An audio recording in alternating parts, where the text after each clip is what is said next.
Alright, welcome back to my Dark Souls 2, Soul Level 1, Nuking+7, Broken Straight Sword sort of walkthrough. Or at least a recap of my experiences going through this challenge. At the end of episode 1 we defeated the Lost Sinner, which was a horribly frustrating fight, but fortunately things are not that dire on our way to the 3rd Great Soul. It's also a good thing that Melentia restocks her Bright Bugs after obtaining a Great Soul, so I at least got 3 of those back. But the upcoming bosses will be done without them. I saved them for the fights where I really need the extra damage boost. First up, there is this section here leading to the Shaded Woods, where you get ambushed as soon as you pull the lever that Rosabeth was hanging on to. However, there's a way to prevent that from happening. No, you cannot prevent having to fight all those enemies, but you can at least make sure that you won't get locked in between them. If you make the barrels explode, the hidden enemies get aggroed, and that allows you to take them on one at a time, or at least not all at once.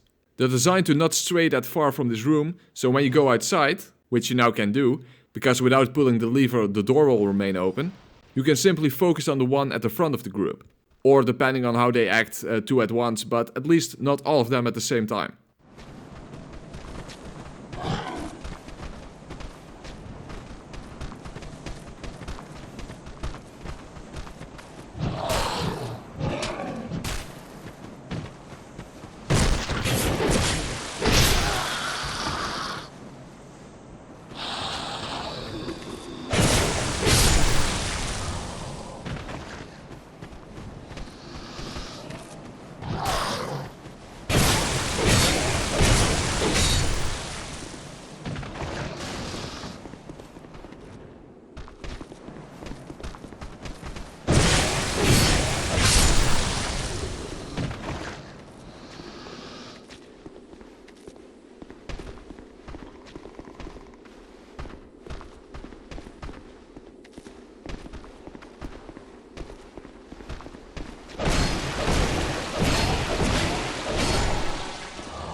Fuck out of here!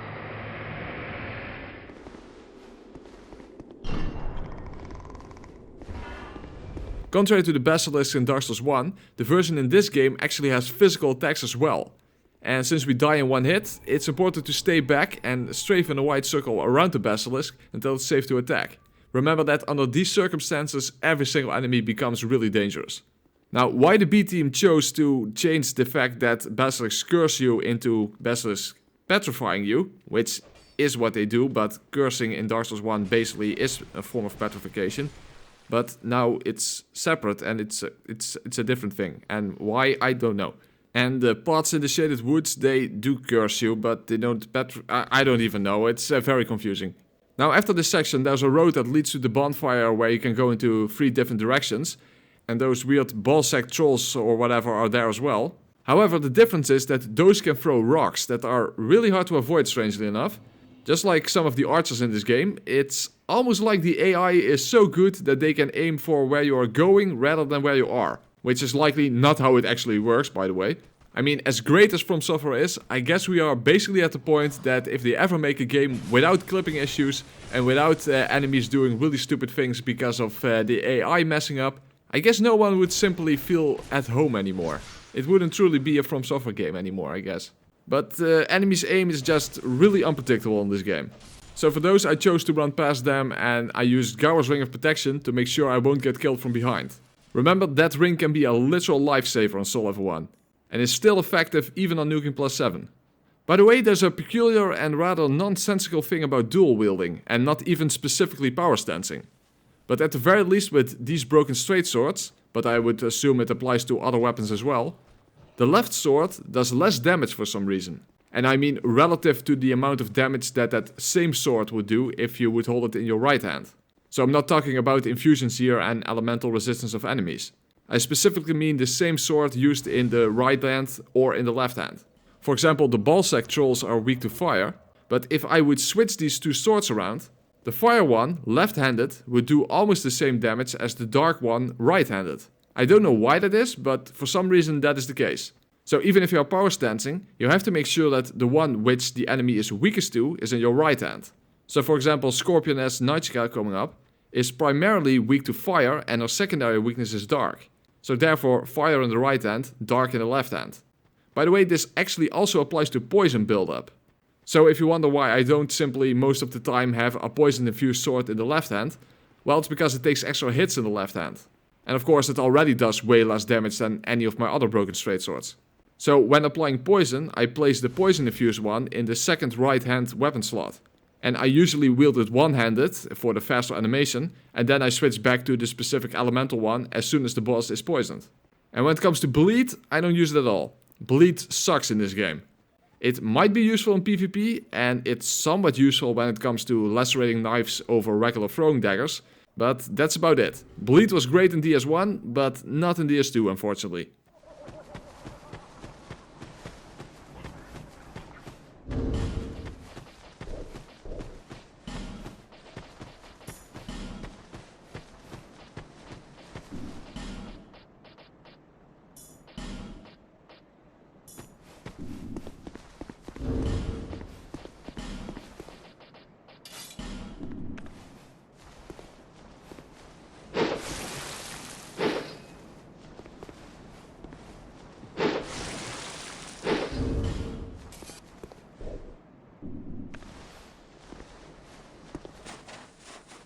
Okay, I have perhaps a little bit of an unusual way of fighting Najka.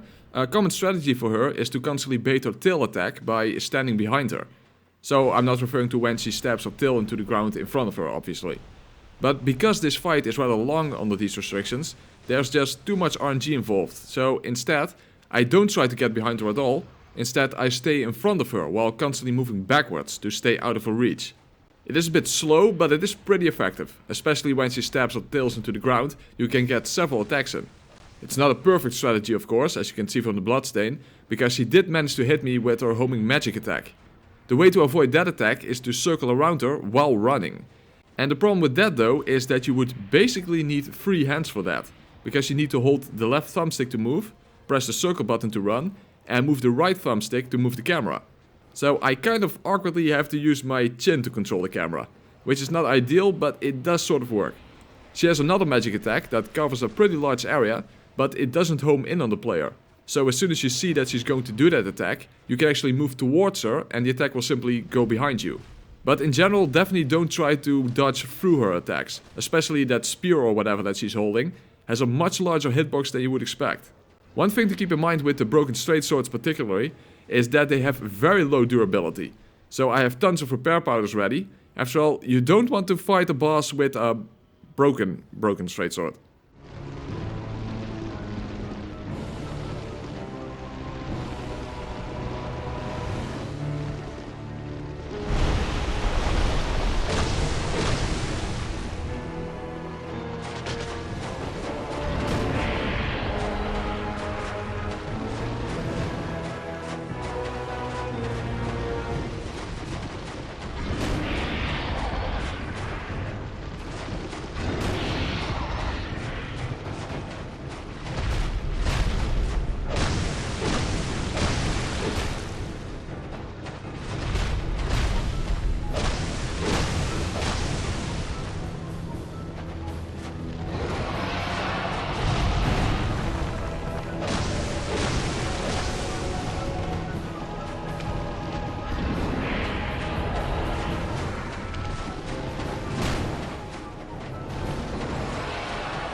Alright, Brightstone Cove Tseldora. Here we encounter very important enemies for a Soul Level 1 run without unreasonable restrictions. Because those are the enemies that drop the Peasant set, which increases your ADP by 6. So already double what you start out with. And there are other items that you can stack on top of that. But for this playthrough, these enemies are only annoying because they have a surprisingly high health pool. I mean, even the giant boulder doesn't kill them. And remember that I'm in red tearstone range and it still takes a lot of hits. Moreover, in groups they are like a small army. So what I do is that I first clear away the ones on top, and then I kill the group of 4 from up there with a crossbow. Yeah, rather tedious and boring, I know, but whatever.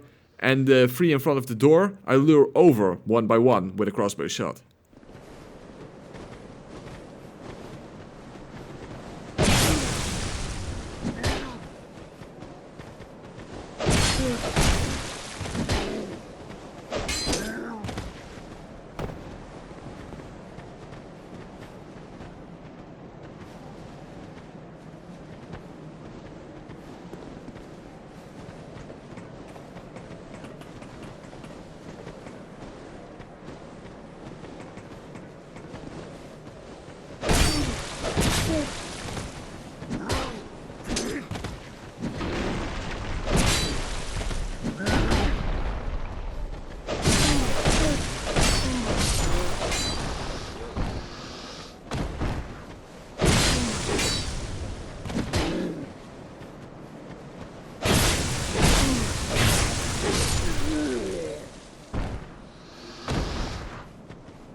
I remember the first time coming here on New Game Plus and suddenly the boss music started and Freja's life bar appeared to the bottom of the screen. So I thought, what the hell, is this some kind of a crazy glitch or whatever? And then Freja herself surprised me by climbing over the edge of the cliff. That's such a cool moment and it kinda makes me wonder why they didn't do more with New Game Plus like that.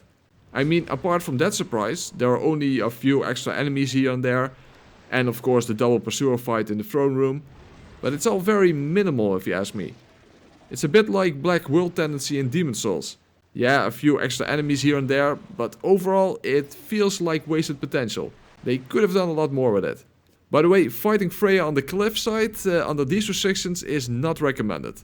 So I simply tried to get a lucky shot in with the crossbow, but basically we're just going into the official boss fight with a full life bar more or less intact.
Okay, Magus and the Congregation. It's one of those peculiar aspects of challenge runs. Just like the Deacons of the Deep in the third game.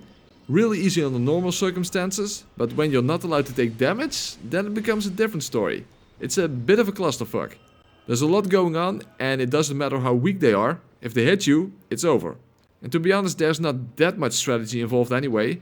Yeah, you can use the benches for protection to an extent, and poison is helpful to first take out the 2 priests. You definitely want to focus on them first, because not only are their lightning bolts the most dangerous aspect of this fight, but they also can heal themselves and everyone in their vicinity.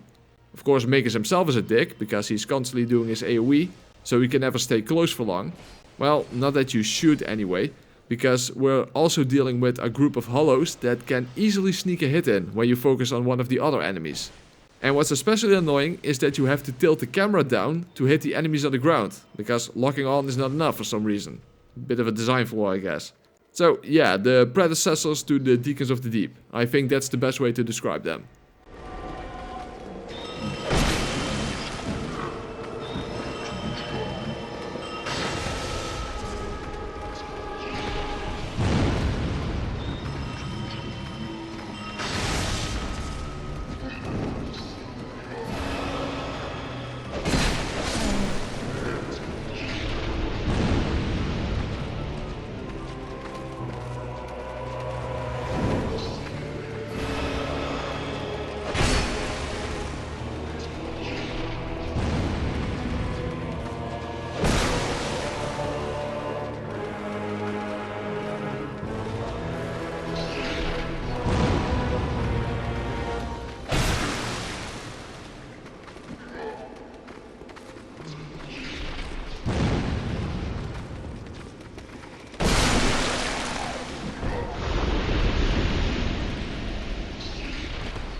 Alright, let's light a torch and equip a fire-infused broken straight sword, because fire damage is Freja's weakness, but the torch keeps the small spiders from attacking you. How many of you knew that on your first playthrough? Because I sure as hell didn't. That's something I learned way later. But not only is it great for getting past a room that is completely infested with spiders, especially because we'll get followed by an NPC, one of those extra enemies on New Game Plus and beyond, but during the boss fight, the torch allows us to focus on Freja herself, instead of constantly being bothered by the little spiders. It is an interesting mechanic though, and from what I understand, originally it was planned that the torch would play a prominent role in this game, where you would often have to choose to sacrifice a shield, for example, for a torch, or else you wouldn't be able to see in certain areas. But that never came to fruition. Dark Souls 2 changed a lot during development, and from what I've seen that had been dug up from the alpha version, the original ideas all seemed a lot more interesting, to be honest. It's a shame to think what could have been.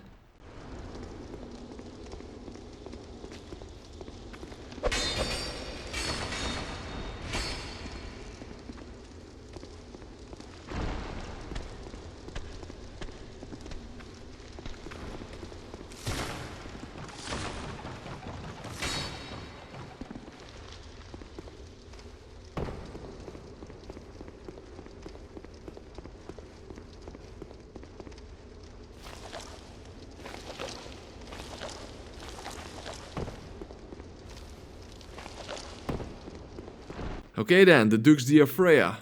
My general strategy is to move from head to head, so to basically circle around her, because when she attacks with one head, it is usually safe on the other side. One very important thing to keep in mind is the fact that she cannot reach right beside her body with her legs. So when she stabs her legs into the ground, that's where it's safe, because her legs simply don't bend that way. That also means that that's where you need to aim when she jumps up in the air. It's easier said than done, of course, so those are tense moments. A bit more luck than wisdom, to be honest. She can also go in berserk mode, where both heads spit acid and she wildly stomps her legs all over the place. And when she does that, I simply wait it out by standing at the safe spot on her side. Now, for her bite attack, it's important to move away before rolling. Otherwise you will simply get stuck, and actually even with 20 ADP, you would still simply be out of iframes when you're still within the hitbox. If you're fast enough, you actually don't even have to roll at all. Other than the fact that we don't have to worry about the little spiders because of the torch, because we can stay close to her, she will never do the giant laser attack. As far as I know, that cannot be rolled through with 6 ADP. Perhaps there's like a frame perfect timing or something, but at the very least don't expect to roll through it with only 6 ADP. Oh, and very important, after the fight, don't forget to actually pick up the Great Soul underneath the dragon's mouth. Because merely defeating Freja is not enough to open up the Shrine of Winter. It needs to say Great Soul Embraced, otherwise you'll have to come back here later on. Learned that the hard way on a previous playthrough.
Alright, we have 3 of the 4 Great Souls, but the route towards the final one is the longest and contains some really difficult parts given the restrictions of this playthrough.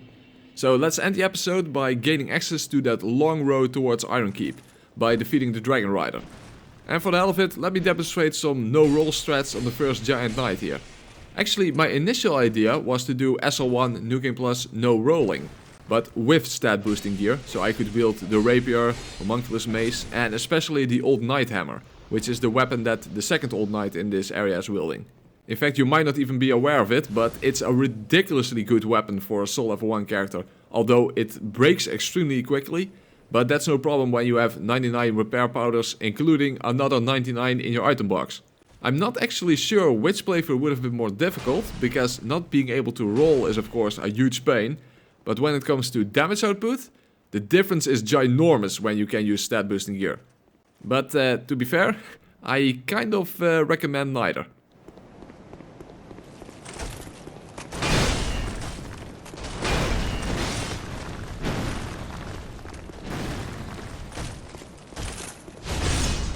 Okay, as we all know by now, you can actually make the Dragonrider fall off the edge, but we're not going to do that. Let's just fight him as intended. Although, given that I haven't raised the platforms, that does mean that I need to be careful to not fall off myself. Which can be tough if he's constantly near the edge, because it basically all comes down to getting behind the boss. He simply has no attack that reaches directly behind him, nor does he have some sort of a 360 attack. So it's mainly a matter of patience. Huh. Okay,